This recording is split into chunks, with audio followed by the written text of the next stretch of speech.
आए दिन Avengers doomsday के बारे में ऐसी 72 रोचक खबर सुनने को मिलती है कि सोचा नहीं था। मतलब कहने को तो आए दिन अपन थ्योरीज के नाम पे सच्चाई को प्रिडिक्ट कर लेते हैं, लेकिन क्या किसी ने सोचा था कि स्टीव रॉजर्स, थॉर, स्पाइडरमैन इनके ट्रेलर लीक हो जाएंगे? नहीं हुआ है। मतलब एवेंजर्स डूम्सडे और स्पाइडरमैन ब्रांड न्यू डे के जो हल्के फुल्के प्रोमो क्लिप्स ट्रेलर्स वगैरह थे वो सारे लीक हो चुके हैं। और मैंने सोचा पहले कि यार स्पाइडरमैन का देखेंगे नहीं, लेकिन फिर क्यूरियोसिटी टुक ओवर तो मैंने देख लिया। वरना पहले शुरू करते कैप्टन अमेरिका वाली पूरे उस प्रोमो के साथ में, जिसको फाइनली अवतार फायर एंड ऐश के साथ में मैंने देखा and I actually realized quite a few things. सबसे पहले तो क्या तुमने कभी सोचा कि रूसो ब्रदर्स जो है वो कैप्टन अमेरिका के साथ में इतना स्पेशल कनेक्टेड क्यों फील करते हैं? Captain America Winter Soldier, civil war, in fact infinity war में भी जब कैप्टन अमेरिका का बहुत ज्यादा सिग्निफिकेंट रोल नहीं था तो उन्होंने अलग से थैनोस के खिलाफ उसको एक मोमेंट प्रोवाइड किया था। और अगर तुम उनकी हिस्ट्री देखना शुरू करोगे ना तो यू विल रियलाइज कि कैप्टन अमेरिका और रूसोस का ना आपस में कुछ स्पेशल कनेक्शन है। एवेंजर्स एंड गेम में वो म्योनेर उठाने वाला मोमेंट, फिर captain America versus captain America, ये सारी चीजें पहले से ही हिंट करती आ रही थी कि अगर रूसोस वापस आए हैं आरडीजे को लेकर तो स्टीव रॉजर्स कैसे पीछे छूट सकते हैं। एंड आई एम श्योर कि इन सब चीजों को देखकर तुम इतना समझ चुके होगे कि मैं कहां जाने की कोशिश कर रहा हूं। एवेंजर्स डूम्सडे में स्टीव रॉजर्स का बहुत सिग्निफिकेंट रोल होगा। मैंने पहले भी कहा था कि वो सैम विल्सन को कैप्टन अमेरिका बना चुके हैं तो मोस्ट लाइकली उससे उस चीज को नहीं छीनेंगे, लेकिन इसका मतलब ये नहीं है कि स्टीव रॉजर्स इन्वॉल्व नहीं हो सकते। वो इन्वॉल्व होगा, उसका बहुत बड़ा पार्ट रहेगा। इनफैक्ट उसको एक बच्चा भी दे दिया है, तो वो उस पर भी बात करते हैं। तो मैंने अलग से एक वीडियो में ये बात तो कर ली थी कि वो फुल सर्कल मूवमेंट होगा, ओल्ड मैन स्टीव रॉजर्स आएगा, वो सैम को शील्ड देने का काम करेगा। लेकिन उसके अलावा अगर हम डूम्सडे के रोल के बारे में बात करें ना तो व्हाट आई थिंक इज कि स्टीव रॉजर्स का एक और काफी पॉपुलर कैरेक्टर मार्वल कॉमिक्स में एग्जिस्ट करता है जिसका नाम है नोमैड। ये उसके फॉर्म में रिटर्न कर सकता है। इसकी काफी सारी रूमर सर्कुलेट हो रही है। एंड एक बार सोच के देखो, नोमैड का मतलब होता है कि जो एक जगह पे स्थिर नहीं रहता, मतलब वो एक जगह से दूसरी जगह बस ट्रैवल करता रहता है, उसका कोई घर नहीं है, कोई ठिकाना नहीं है। और स्टीव रॉजर्स जब से इन्फिनिटी स्टोन्स को 616 यूनिवर्स से लेके निकला है वो तब से यही कर रहा है। वो एक्चुअली क्वाइट लिटरली नोमैड ही है। पहले उसने इन्फिनिटी स्टोन्स को रखने की कोशिश करी होगी, वो सक्सेसफुली नहीं कर पाया। फिर उसके बाद उसने पेगी के साथ अपनी लाइफ को शुरू करने का सोचा, एक बच्चा भी पैदा हो गया। लेकिन फिर डूम आएगा, वो उसके बच्चे को मोस्ट लाइकली लेके जाएगा और स्टीव रॉजर्स की जिंदगी एक बार फिर से वही कांस्टेंट नोमैडिक एडवेंचर बन के रह जाएगी। इनफैक्ट जब से वो ठंडे से मतलब वो बर्फ से निकल के आया ना, तब से वो कॉन्स्टेंटली ऑन द मूव है। तो Steve Rogers is actually more nomad than Captain America. The only one time he actually found home, वो भी डूम ने आकर उससे छीन लिया। अब डूम ऐसा करेगा क्यों, तो इसको लेकर हम लोग पहले भी बात कर चुके हैं कि स्टीव रॉजर्स के टाइम ट्रैवलिंग की वजह से इनकर्जन्स क्रिएट हुए, मल्टीवर्स में बहुत सारा केओस हुआ। डॉक्टर डूम की पर्सनल लाइफ, उसके बच्चे, उसकी वाइफ उस बात से अफेक्ट हुए होंगे और मे बी वो इस पूरी रिवेंज पाथ पे निकला हुआ है कि जिसने भी इनकर्जन्स कॉज करे हैं वो उन सबकी जान ले ले। And it can actually happen. और इसका रीजन कैप्टन अमेरिका का टाइम ट्रैवल करना तो है ही है, लेकिन उससे भी ज्यादा उसका बच्चा एक चलता फिरता इनकर्जन है। Because the child is quite literally not meant to exist. तो हो सकता है कि स्टीव रॉजर्स डॉक्टर डूम से उसको बचाने के लिए एक बार फिर से टाइम ट्रैवल करना शुरू करे, मल्टीवर्स में अलग अलग यूनिवर्सेस में पहुंचे। और जब वो अपने बच्चे को वहां पर लेकर जा रहा है तो क्योंकि उसका बच्चा एग्जिस्ट नहीं करना चाहिए, तो वो बच्चा हर कहीं पे इनकर्जन्स करता जा, वो चलता फिरता मल्टीवर्स डिस्ट्रक्शन टूल है। एंड ये पूरी चीज ना स्टीव रॉजर्स को नोमैड बनाई देती है। मतलब वो मल्टीवर्स ट्रैवल कर रहा है, एक यूनिवर्स से दूसरे यूनिवर्स में जंप कर रहा है। So this is why I feel कि वो captain America will return in doomsday नहीं है, वो स्टीव रॉजर्स विल रिटर्न है। और हाँ, इसके एंड में ना एक टाइमर भी दिखाते हैं, वो जो होता है ना कि वो पूरे 1 साल बचा हुआ है।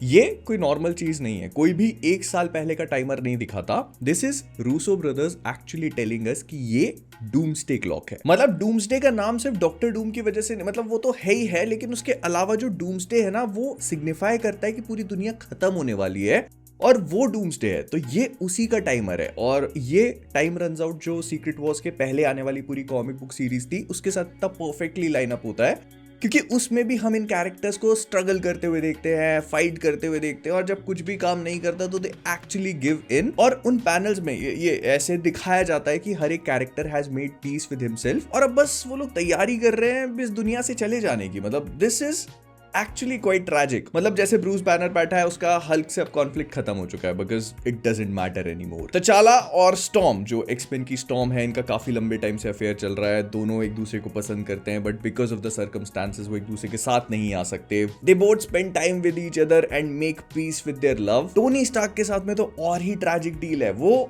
हर प्रॉब्लम का सोल्यूशन निकालना चाहता है, right? He knows how to find a solution to everything, लेकिन ये एक ऐसी चीज है जिसके बारे में वो कुछ नहीं कर सकता। उसके सबसे बड़े एनिमी दारू, जिसकी तरफ वो देखता है, but then he gives up. वो एक्चुअली अपनी खुद की जिंदगी खत्म करने वाला होता है। It's actually quite serious. फिर डॉक्टर स्ट्रेंज और वॉन्ग एक मोमेंट शेयर करते हैं जो बहुत ही ज्यादा डीप है और डॉक्टर स्ट्रेंज के बारे में बहुत सारी चीजें एक्सप्लेन करता है। सो आई एम प्रीटी श्योर कि डूम्सडे में हमको ऐसा कुछ देखने को मिलेगा जहां पर जितने भी सुपर हीरोज हैं दे हैव गिवन अप। उनको है कि भाई हो गया, अपनी जिंदगी खत्म है, अब बस जो कुछ भी है, जो होता है ना, गिले शिकवे मिटा लेते हैं, आपस में एक दूसरे से बात कर लेते हैं because That is one time they are honest with each other, they are honest with themselves। और मुझे बहुत हद तक श्योरिटी है कि ये टाइमर उस चीज को तो सिग्निफाई कर रहा है, लेकिन हमको डूम्सडे में भी ये टाइमर दिखाया जाएगा। मतलब कई सारे सीन्स होंगे हमको जब दिखाया जाएगा कि हाँ, मतलब आने वाला है, इतने घंटे बचे हैं, इतने दिन बचे हैं। It's going to be pretty fun, I am sure. उसके बाद थॉर का एक ऑडियो लीक हुआ। मतलब ये कहा जा रहा है कि एक हफ्ते बाद जब क्रिस एवांस का ये जो स्टीव रॉजर्स वाला पूरा प्रोमो है ये एंड करेंगे और उसके अगले हफ्ते वो लोग थॉर का प्रोमो प्ले करेंगे, तो उसका एक ऑडियो निकल के आया है। अब ये AI जनरेटेड है या रियल, इसके बारे में बहुत ज्यादा इन्फॉर्मेशन नहीं है, लेकिन क्योंकि अपना काम है तो मैं तुमको बता देता हूँ। जब मैंने क्रिस एवांस वाला कवर किया था तब भी बहुत लोगों ने कहा था कि वो AI जनरेटेड है, रियल नहीं है, लेकिन प्ले हो रहा है थिएटर्स में। तो थॉर के ऑडियो में उनका कहना है, of all the crowns, the kingdom, the pride, I ask for none. Father, hear your own son. I am not worthy of life, but still I beg you to let the thread lengthen. Not for thunder, not for war. Let me remain long enough to see my love once more. अब अगर ये real है ना, तो इतना तो समझ में आ गया कि this is absolutely peak Thor writing. और टाइका वाइटिटी अगर मरने के बाद 7 जन्म भी ले ले और अपने पिछवाड़े में चुनमुने कटवाते रहे, तब भी ऐसा नहीं लिख सकता। बट एनीवे, इससे ये समझ में आ रहा है कि थॉर जो है वो अपने एक डिफरेंट पाथ पे निकल चुका है। वो पहले वॉर को, किंगडम को, प्राइड को, इन सब चीजों को क्रेव करता था, लेकिन अब उसकी सिर्फ एक ही डिमांड है और वो है लव। यहां पर मैं जेन फॉस्टर की थॉर की बात नहीं कर रहा। जो थॉर लव एंड थंडर के एंड में हमको वो बच्ची दिखाई जाती है ना, लव, वो समहाउ इस पूरी स्टोरी के लिए सिग्निफिकेंट है।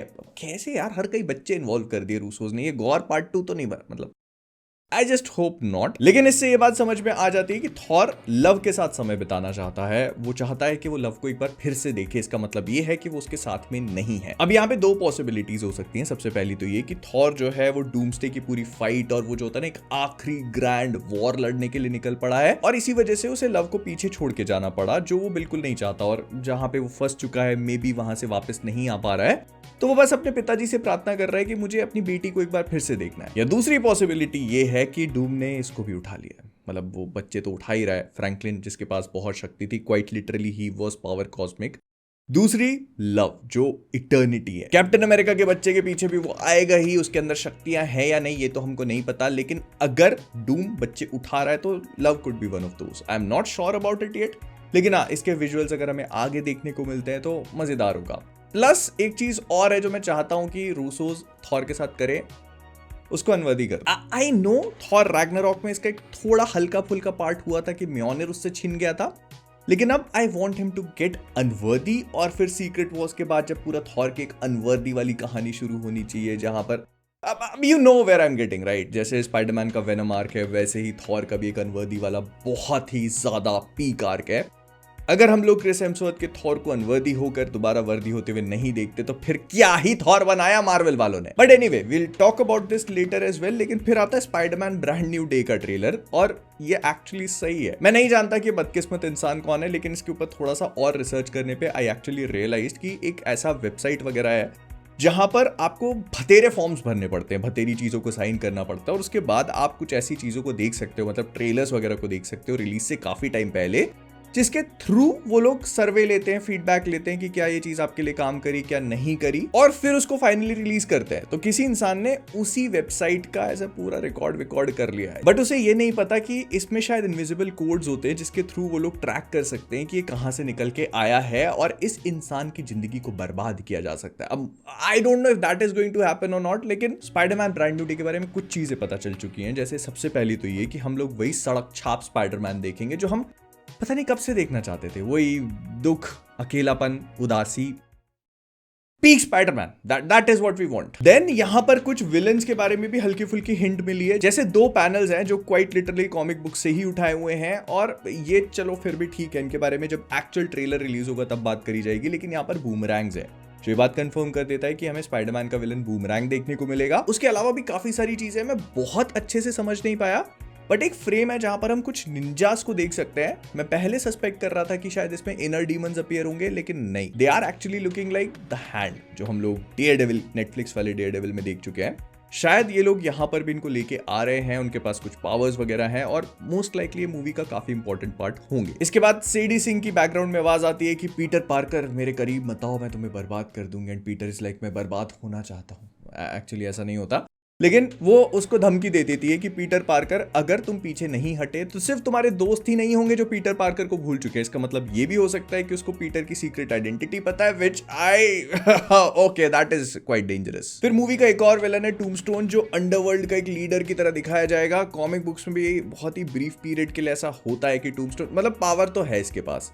तो ये स्पाइडरमैन को कहता है कि एक मकड़ी की 3 जिंदगियां होती हैं। और देखो, मेरे दिमाग में कुछ है, ठीक है, I kind of know how this can play out, लेकिन जब तक ट्रेलर नहीं आता मैं ऑनेस्टली बहुत सारी चीजें नहीं बता सकता, क्योंकि ये बहुत क्लियर नहीं था। बट तुमको स्पाइडरमैन नो वे होम में वो सीन याद है जहां पर वो टोबी मैगवायर से कहता है कि ऑर्गेनिक वेब्स कहां से निकलते हैं? This movie can actually be Tom Holland's organic web movie. मतलब होता है कॉमिक बुक्स में, ये सारी चीजें कैसे होंगी उस पर बात करेंगे हम लोग। बट या मतलब दिस इज जो पूरा का पूरा, ये पूरा लीक वाला सिनेरियो चल रहा है। इससे जो कुछ भी मैंने देखा, जो कुछ भी समझा, मैंने सोचा कि एक बार बात कर लेनी चाहिए। स्पाइडरमैन ब्रांड न्यू डे की फिल्मिंग रैप अप हो चुकी है। ऐसी रूमर्स हैं कि लोग इस ट्रेलर को एनाकोंडा के साथ अटैच करने वाले थे, एनाकोंडा मूवी के साथ अटैच करने वाले थे। अगर ऐसा होता है तो एक्सपेक्ट करना कि ये ट्रेलर शायद क्रिसमस के आसपास ड्रॉप हो जाए, लेकिन अगर ये नहीं होता तो फिर तुम्हें पता ही है कब आएगा, सुपर बोल। कह रहे इस वाले के लिए इतना ही, मैं मिलता हूं तुमसे अगले वाले में। अगर तुम्हारी जितनी भी जिंदगियां हैं उसमें